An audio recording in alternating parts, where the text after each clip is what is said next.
Eu não sou filiado a nenhum partido político, já fique bem claro isso. Eu não concordo com nada que tá acontecendo na política brasileira. Não existe pra mim hoje nenhum político que me represente. E eu tô cada vez mais evitando falar de política, tanto aqui no canal quanto nas lives. Mas é que eu entendi o que é essa tal dessa lei Ferrari e decidi compartilhar aqui com vocês. Primeiro eu vou explicar pra vocês o que é essa lei. E depois onde que entra o STF e por que eu discordo. Vamos lá, vamos pra parte 1 primeiro. Existem 6 pontos principais desse texto absolutamente mal escrito. Primeiro que o nome dela é Lei Ferrari, é um apelido para essa lei, mas a Lei 6.729 de 1979, ela foi escrita inicialmente por um tal de Renato Ferrari, pelo que eu entendi, então ficou um apelido que não tem a ver com a marca Ferrari necessariamente. E aí eu até me pergunto como que a Ferrari não processou o governo brasileiro por estar usando o nome deles de maneira indevida, né? Mas enfim, isso mostra como a Ferrari só ataca quem é o elo fraco da corrente, né? Mas enfim, essa lei, em português muito claro, simplificado, sem juridiquês. O link vai estar aqui embaixo se você quiser ler e comprovar o que eu tô falando, mas eu vou resumir aqui do meu jeito, que é o jeito que eu acho que fica entendível pra vocês. Essa é a lei que estabelece a exclusividade de concessionárias. Então, se eu abrir uma loja da marca X, eu não posso ter também um showroom da marca Y. Existem concessionárias que eu já vi aqui em Campinas que eles colocam, por exemplo, Peugeot e Citroën, colocam Jeep e Fiat. São marcas diferentes dentro da mesma holding.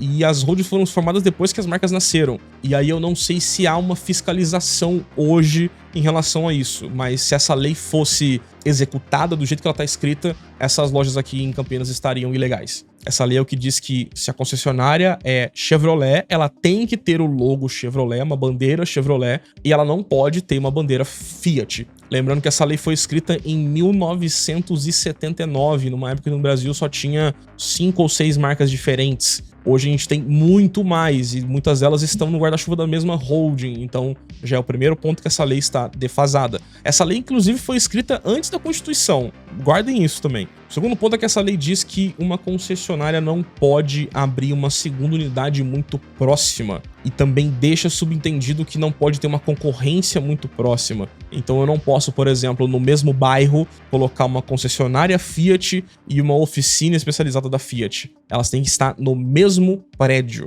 E aí já entra o terceiro ponto, que essa lei obriga toda concessionária a ter tanto uma oficina mecânica para fazer as manutenções do manual do fabricante, como também obriga a concessionária a ter um estoque de até 10 anos de peças para cada veículo que ela vende, que na teoria seria uma proteção para o consumidor, na prática cria um custo a mais para toda loja de carro, o que vai acabar aumentando o custo de venda do veículo. Falando em aumentar o custo de venda, entramos no quarto ponto. Essa lei diz que você não pode comprar diretamente do fabricante. É essa lei que órgãos como, se eu não me engano, a Anfavea, que eu já fiz um vídeo falando mal deles aqui no canal, é com essa lei, por exemplo, que eles proíbem a venda direta. A venda direta seria você comprar direto com o fabricante. Mas, ao mesmo tempo, as concessionárias compram lotes enormes de venda direta e eles conseguem uns preços mais baratos. Só que daí eles têm que embutir o custo da comissão do vendedor, do aluguel do prédio, da compra do prédio, das oficinas de manutenção, da mão de obra especializada, do estoque de peças. E aí, com isso, o preço dos carros sobem. Todo carro,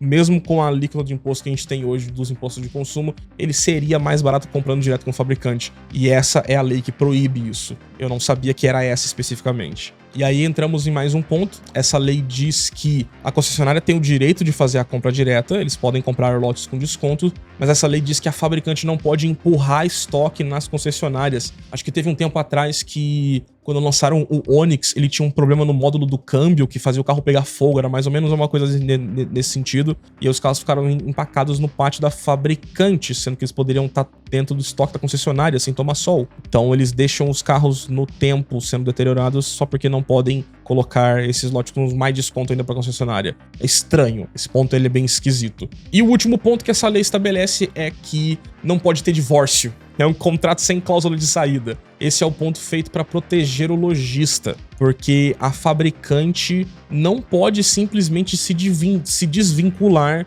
de uma concessionária sem dar um motivo grave comprovado. E a lei deixa totalmente aberto o que seria um motivo grave comprovado ou grave o suficiente para que uma fabricante deixe de trabalhar com uma concessionária. No momento que os dois fecharam o acordo dessa bandeira, tem que ficar até que seja algo grave o suficiente. O quanto? Quem define o que é grave o suficiente? Dane-se, o juiz que julgar a causa. É basicamente isso. A lei não diz que o concessionário paga multa se ele deixar de trabalhar com a fabricante, mas a lei diz que a fabricante, se cancelar o contrato com a concessionária, essa sim paga uma multa multimilionária. Então eu quero que vocês pensem na experiência do que é comprar um carro 0 km. Tudo que você passa ali dentro foi regulado por essa lei. Uma lei escrita há quantos anos atrás?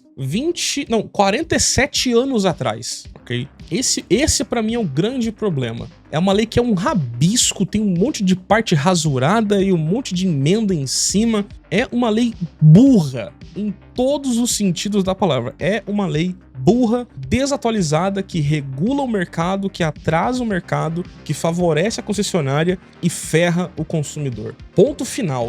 Eu não consigo imaginar alguém discordando desse vídeo até aqui. Se você discorda, coloque argumentos nos comentários. O comentário não tá aberto. Eu não sou dono da verdade, eu tô dando aqui a minha opinião sobre o assunto. Agora é a segunda parte desse vídeo, que é onde entra a PGR. Eles entraram com uma ação no STF alegando que essa lei é inconstitucional. A ação é chamada de ADPF 1106 e a PGR diz que essa lei Ferrari é um entulho autoritário que colide com os princípios econômicos da Constituição de 1988. A PGR argumenta que essa lei é uma violação da livre iniciativa e da livre concorrência, o que eu super concordo. A PGR argumenta que é um prejuízo ao direito do consumidor. Eles apontam uma ineficiência econômica. A PGR alegou que ao obrigar a existência de um intermediário, a concessionária, um cambista, e proteger o lojista de competidores da mesma marca, a lei acaba elevando o preço final dos veículos, o que é uma conclusão muito clara para mim. Não sei se é claro o suficiente para vocês. O terceiro ponto da PGR foi uma intervenção excessiva do Estado na economia. A Constituição atual prevê que o Estado só deve intervir na economia em casos excepcionais. A PGR defendeu que não existe relevante interesse coletivo ou de segurança nacional que justifique o governo ditar como montadoras e lojas devem se relacionar. O argumento é que esse é um setor privado, maduro, que deveria se autorregular por contratos comuns e não por uma lei protetiva específica. Outro ponto que eu super concordo. Eu acho que aqui é todo mundo adulto, cada um tem as suas responsabilidades, os seus deveres, os seus ônus, os seus bônus, então eu não acho que uma lei de 47 foi o cálculo que eu fiz, de 47 anos atrás deveria regular o que a gente vive hoje. O mundo mudou demais de lá pra cá. Fiz a conta errada, são 46 anos, eu não sei matemática. Argumento invalidado, tô brincando. A PGR também argumenta um anacronismo e bloqueio à inovação. A Procuradoria destacou que a lei foi escrita décadas antes da internet e do e-commerce, que é o ponto que eu vou chegar no final desse vídeo. Manter a obrigatoriedade de uma estrutura física pesada, lojas, oficinas e estoques padronizados, para cada venda impede que novas marcas, especificamente de carros elétricos ou de modelos de negócios digitais, entrem no Brasil de forma competitiva. Isso, segundo a PGR, atrasa a modernização da frota nacional. A gente vai voltar nesse ponto. Eu vou voltar nesse ponto no final desse vídeo. Porque agora a gente vai para a terceira parte, que é onde entra o STF e é onde eu tenho que tomar cuidado.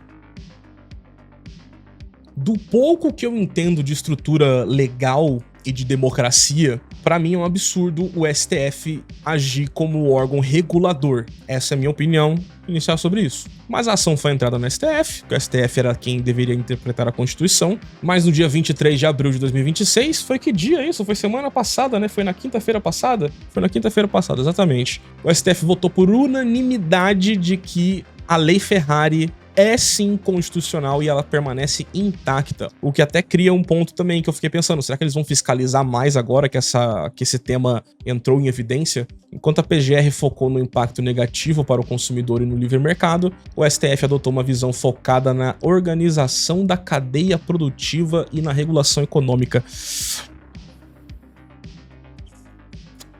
Eu odeio usar essa palavra, mas isso me cheira a fascismo.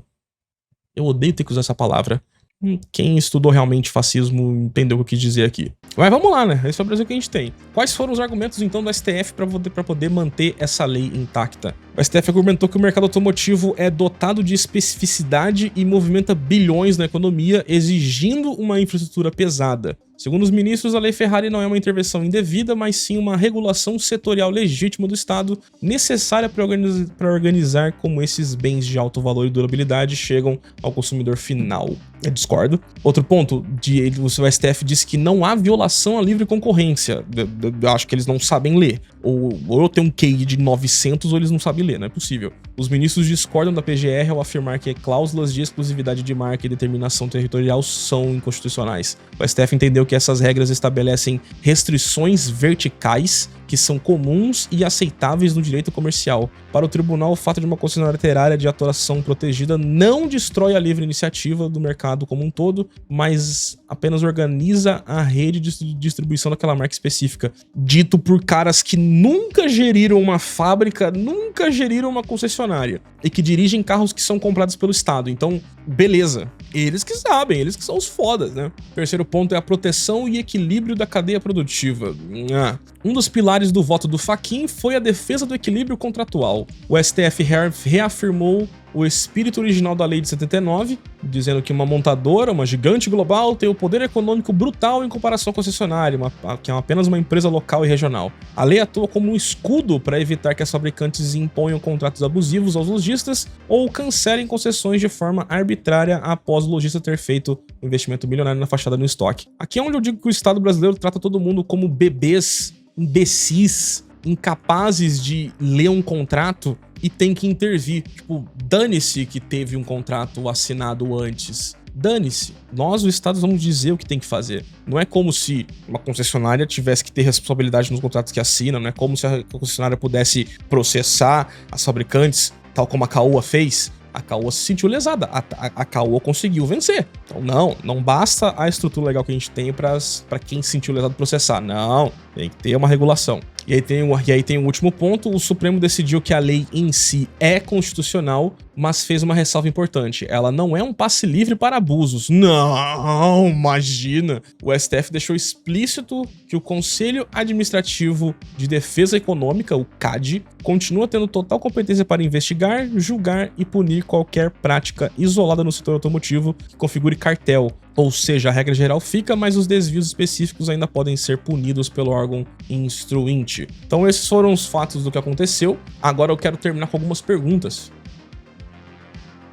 A primeira delas é, o que vocês acham de tudo isso? Qual que é a opinião de vocês? Com sinceridade, eu vou de fato ler muitos comentários desse vídeo, eu tô interessado na opinião de vocês, que vocês têm o ponto de vista dos consumidores, vocês têm as suas opiniões políticas, então eu quero ler o que vocês acham. Outra pergunta, por que a Fenabrave tá comemorando? Não tô fazendo acusação nenhuma, eu só quero entender o que há pra se comemorar aqui. E a outra pergunta que eu faço é, e a Lecar? É por isso, então, que as notícias pegaram nas matérias aí 2 semanas atrás sobre a Lecar, porque já sabiam que haveria essa votação. Então agora essa lei justifica taxar a Lecar como golpe de pirâmide? Se fosse a GMA aqui no Brasil, primeiro que ela não pode entrar, né? Essa lei já barra a entrada, mas se a GMA entrasse aqui e fizesse o mesmo que a Lecar fez 6 anos atrás, mostra os mockups, vende, mostra pré-produção, vende mais, depois começa a entregar. Processo que pela pandemia demorou 6 anos, mas se fosse um processo comum ia demorar de 3 a 4. A GMA tá errada?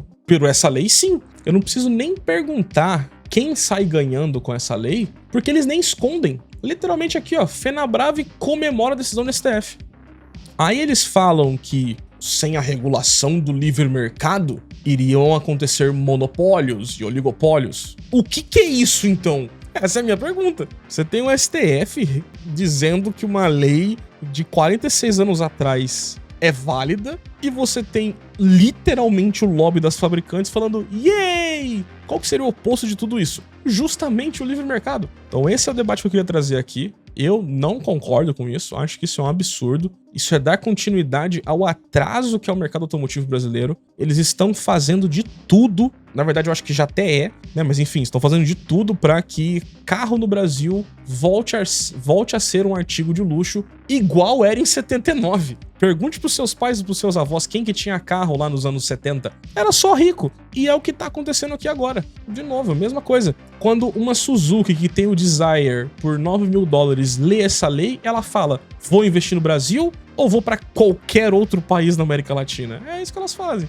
Cada vez mais o Paraguai vira um país atrativo para mim. Cada vez mais. Eu encerro por aqui, como eu falei, os comentários estão abertos aí, opinem vocês também. E vamos xingar isso aí, vamos tentar usar pressão popular de novo. Da última vez que a gente fez pressão popular, aquela lei das emissões não passou, né? Vamos ver. Eu vou deixar o link do vídeo onde eu explico a lei das emissões e por que eu era contra, e depois eu vou deixar o vídeo sobre como que essa lei não passou e por que ela não passou. Todo dia é uma má notícia pro mundo de carros brasileiros, é por isso que eu não falo muito de carro brasileiro aqui no canal, né? Mas enfim, fico por aqui, um salve pros membros, muito obrigado pelo apoio de vocês, espero legitimamente não entrar em problemas com tudo que eu falei aqui. E é isso, um abraço!